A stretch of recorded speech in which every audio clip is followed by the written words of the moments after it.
The Mall Incident. The mall was a skeleton of its former self. Glass shattered, neon signs flickering. The air smelled of mold and rust. Eli and Marcus crept through the main atrium, flashlights cutting through the dark. Marcus whispered, "Why would the Foundation keep something here?" Eli replied, "Not keep, lose. This place was shut down after a breach." They reached the sublevel stairwell, and there it was. SCP-173. Facing the wall, still, silent. The lights flickered. Snap! It was facing them now. Eli gasped, "Don't blink. We take turns. One watches, one moves." They began a slow, synchronized retreat. One always staring, the other scanning for anything useful. Marcus kept his eyes locked on SCP-173, while Eli backed into a shattered beauty store. He found a cracked vanity mirror, yanked it from the wall, and returned. They propped it up in front of the statue. Eli whispered, "If it sees itself, maybe it'll freeze." For a moment, it paused. Then the mirror shattered with a sharp crack. Snap! Now it was closer. They shuffled backward into the arcade, switching roles, switching turns.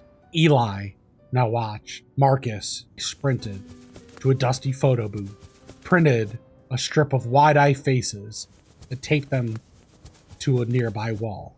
SCP-173 paused. 2 seconds. 3. Snap! The photos fluttered to the floor. Marcus kept watch. Eli dragged a life-size cardboard cutout of a model from a clothing store. They positioned it in the hallway, facing SCP-173. It worked. Or so it appeared. 5 seconds. 10 seconds. And then suddenly, snap! The cutout's head was gone. SCP-173 was inches closer. They stumbled into the mall's old security office. Eyes bloodshot now, breathing ragged. Eli stared. Marcus searched. The monitors flickered. One showed SCP-173 standing just outside the door. Marcus whispered, "My eyes! I can't! I need to blink!" Eli snapped, "Don't you dare blink!" They took turns. One watching, one blinking, one searching, one hoping. But that time was running out. Their eyes were getting tired, and you could only alternate between two people for so long. But then it happened. It was Marcus's turn, and Marcus blinked. He was gone. Eli screamed, backed into a corner, flashlight trembling. He stared and stared and stared until his knees buckled. His vision blurs. Finally, a blink. Unauthorized civilian breach at Complex Mall redacted. 2 fatalities. SCP-173 recontained was heard from a radio in the distance. Surveillance footage corrupted. Incident must be classified. The highway encounter. Oregon. Route redacted. It was just past midnight on a foggy stretch of route redacted in rural Oregon. A woman, 29-year-old Emily Hart, was driving home from a weekend trip. The road was empty. The forest pressed in on both sides. Her headlights cut through the mist like a blade. Then she saw it, a deer standing in the middle of the road, perfectly still, eyes glowing, not blinking. She swerved instinctively. The car veered off the road and crashed into a shallow ditch. The airbags deployed. The windshield cracked, but Emily survived. Around 40 minutes later, emergency services arrived. They found the car empty. No blood. No footprints. The highway surveillance footage shows Emily walking away from the crash, barefoot, silent, eyes wide. She walks for miles until she's out of range. It turns out she walked all the way to her home. When police visited her residence, they found her in a state of panic. She had boarded up the windows with wooden planks, covered every mirror, blocked every vent. She was pacing in the living room, muttering the same phrase over and over. "It followed me home. The deer won't let me go." Emily was furiously scratching her arms, refusing to look outside, whispering, "It's still out there. It's waiting for me." The Foundation was contacted immediately. Emily was sedated and transferred to a secure observation wing at Site Redacted. Her home was quarantined. The crash site was quarantined. No deer was ever found, but the dashcam footage showed a deer. And the way it stood there, the way it turned its head, was enough to confirm it. SCP-6448 had made contact with another victim. Emily remains under Foundation care. She still refuses to face windows. She doesn't speak except for asking the same question every night before falling asleep. "Did it find someone else yet?"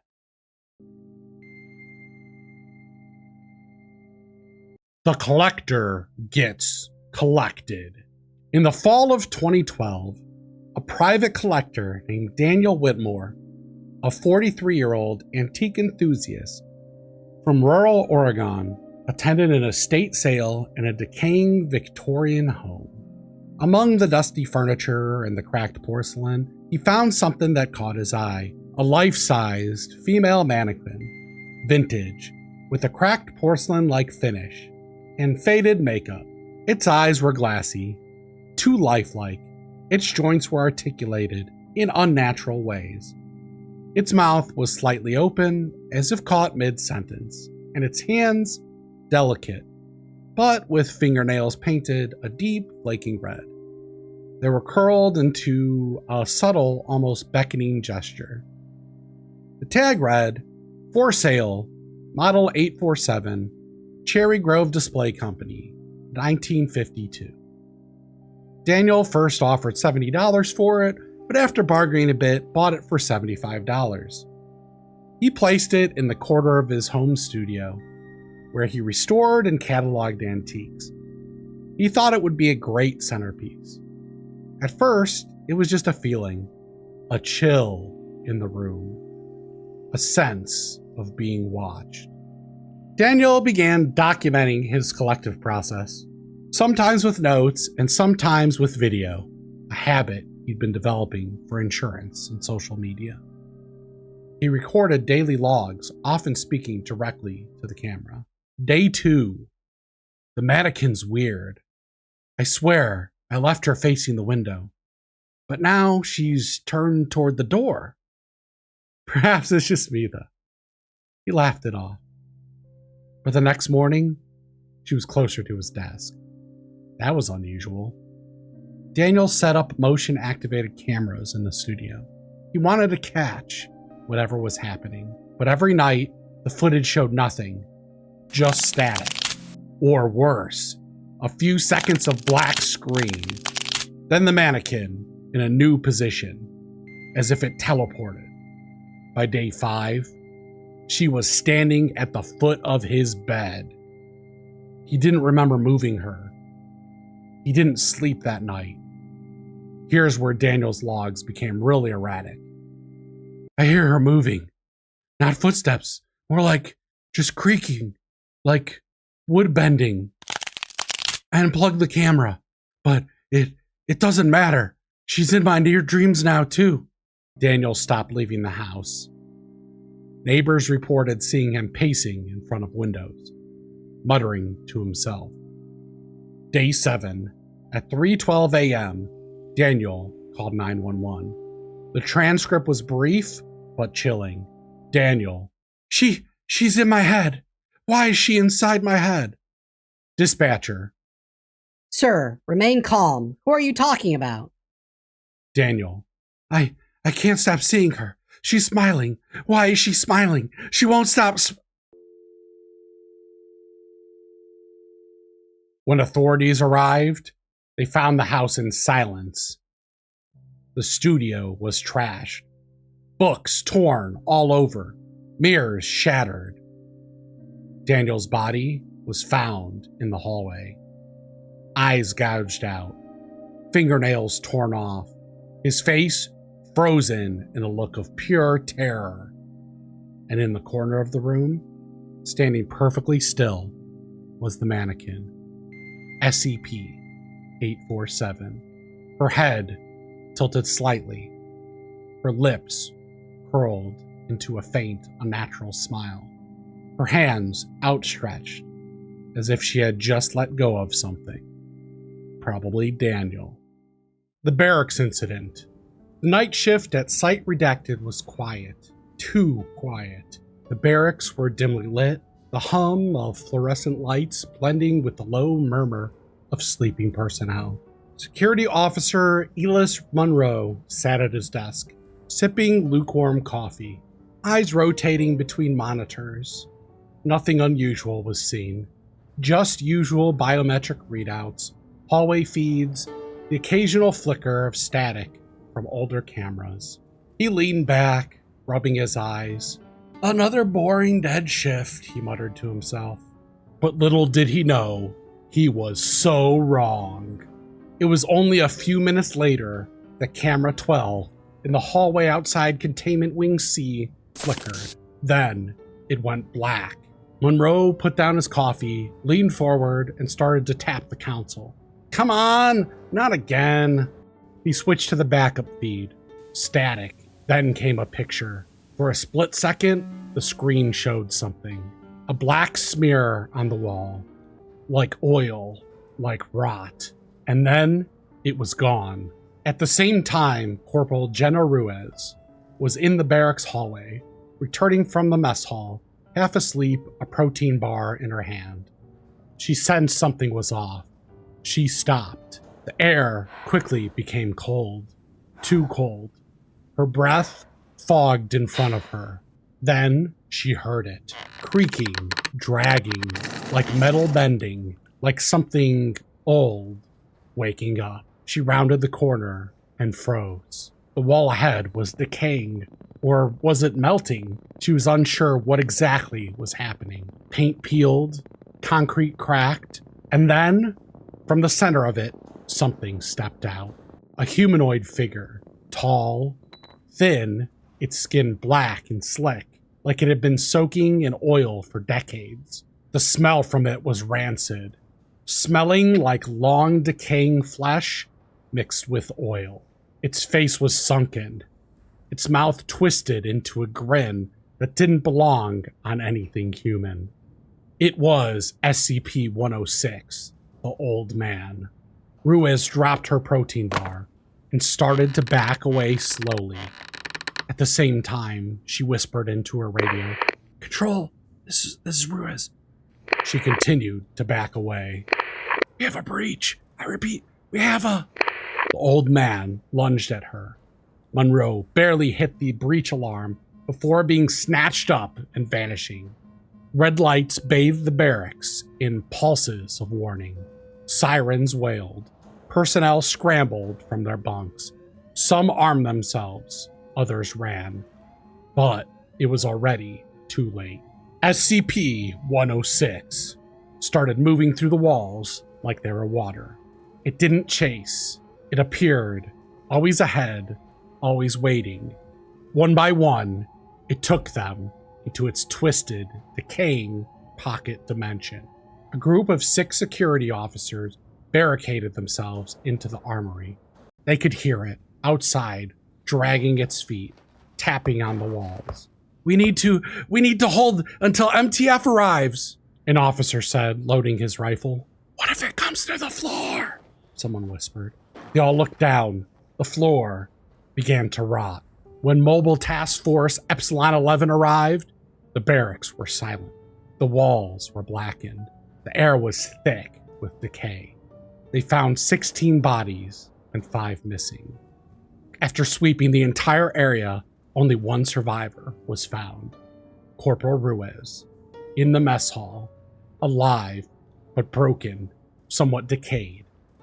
She sat in the corner, rocking slowly, whispering, He's still here. He's in the walls. He's waiting." The incident was classified as a level 4 breach. Containment protocols for SCP-106 were revised. All personnel were required to undergo psychological screening. The entire barracks wing was sealed. No one was allowed to go there anymore.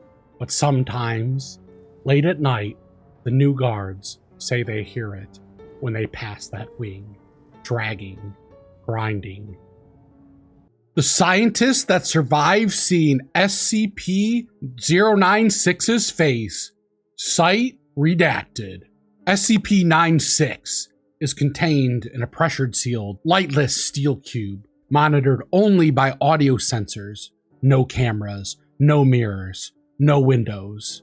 Personnel are forbidden from viewing any images of SCP-096's face. All photographs are immediately redacted or destroyed. There's a story buried deep in the Foundation's restricted archives, one that's been redacted, reclassified, and nearly erased. But it still circulates among senior researchers. A tale of a man who actually saw SCP-096's face and lived. Dr. Elis Kettering was a level 3 cognitive hazard specialist stationed at Site Redacted. He had spent months studying SCP-096's behavioral patterns, working with filtered imagery, distortion algorithms, and indirect observation techniques. But during a late-night calibration test, something went wrong. A corrupted file bypassed the visual scrambler. For less than a second, the full face of SCP-096 flashed across Dr. Kettering's monitor. He froze. His breath caught. Somewhere deep within the facility, alarms began to sound. The doctor knew what was coming. He had read the reports, he had seen the aftermath, and he knew he was only minutes, maybe seconds, before SCP-096 arrived. So he did the unthinkable. Using a scalpel from the emergency trauma kit, Dr. Kettering removed his own eyes. No anesthesia, no hesitation, just raw desperation in action. Security teams found him, unconscious, barely alive, slumped against the wall. His face soaked in blood, hands trembling. It turns out SCP-096 entered the lab. It stood over Kettering's body, breathing heavily, twitching. Then, for reasons no one understands, it sat down, covered its face, and began to weep. It didn't attack. It didn't scream. It simply stopped. Dr. Kettering survived. He was transferred to a secure psychiatric wing where he remains to this day, blind, broken, but alive. Some believe SCP-096 recognized that the viewer was no longer capable of seeing. Others think the act of self-mutilation disrupted the memetic trigger, but no one knows for sure, and no one has dared to test it again. The Lake Incident. Daniel and Marissa Carter, both in their early 30s, had just tied the knot 2 weeks earlier. To escape the noise of the city and the chaos of all their wedding planning and dealing with family afterwards, they rented a secluded cabin near Black Pine Lake, nestled deep in the mountains. It was supposed to be peaceful. No phones, no traffic, just the sound of water, wind, and each other. They brought a pistol, just in case of bears, and a can of bear spray. Daniel joked as they began to unpack, Worst case, I'll just yell at it, you know, throw some stuff. That's what they say, right? Be intimidating. What they didn't know was something was already watching them from the trees. The next day, it started as normal. Birds chirping, birds even singing. Then, the singing abruptly stopped. Then came the smell, like rotting meat and sulfur. Very far in the distance, Marissa noticed something weird, standing on the dock. Oh, what is that smell? It's like something's dead, but I don't even think something dead smells this bad. Then moved out of sight. But what they could tell is it was massive. Maybe it's like an alligator or something. Maybe we'll just be kind of close. It'll be okay. It'll be okay. We'll just watch for it. If something smells dead, we'll leave the area. That night, they heard something moving through the woods. Heavy, deliberate, branches snapping like matchsticks and rumbling as if shaking the entire mountain. Daniel stepped outside with a flashlight and the pistol. The beam caught something far in the distance, just for a second. It had scales, claws, eyes that glowed like dying stars. It was watching them, and then moved out of sight, and then continued to watch, and then moved again. That night, they didn't sleep. They packed what they could and left at dawn, hiking down the trail in the opposite direction toward the ranger station. But the trail was gone as something obliterated the entire path. Trees fallen all over, where the path was completely undistinguishable.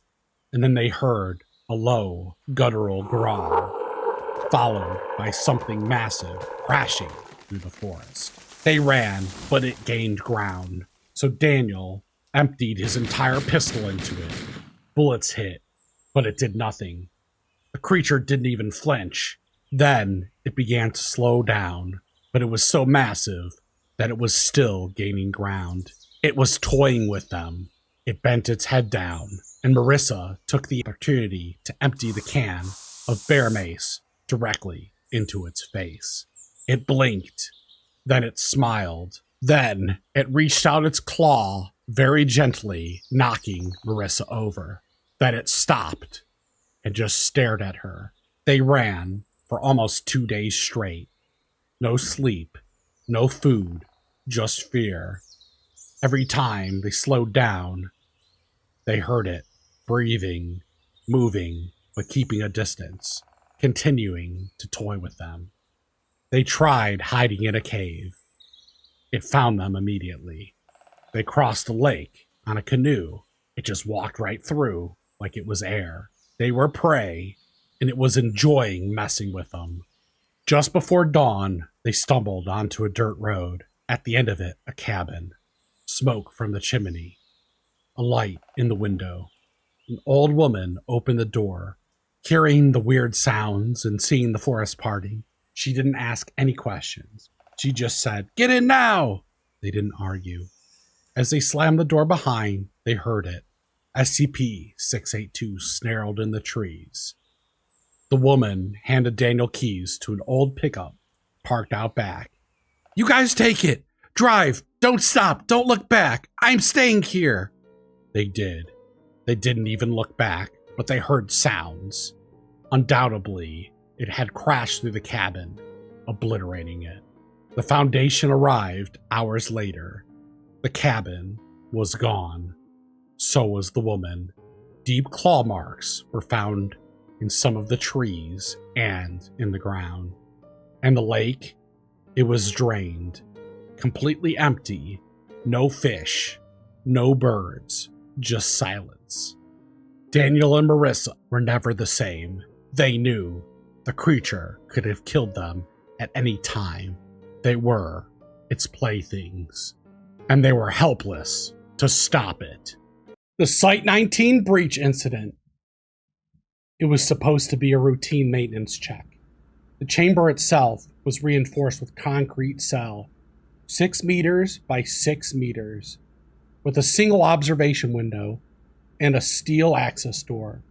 3 guards, 1 researcher, 1 statue. At exactly 11:25 a.m., the overhead lights flickered, then became dark, just for a second. But that second was long enough. When they came back on, Guard Alvarez was already down, neck twisted 180 degrees, eyes wide in frozen terror.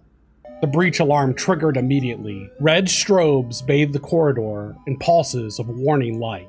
The others screamed, weapons raised, trying to maintain eye contact with SCP-173. But panic is a predator of its own. One blinked, then the other, then silence. By the time backup arrived, the room was still. 4 bodies, and SCP-173 standing exactly where it started. Unmoved, untouched, unchanged. Containment protocols have been revised since.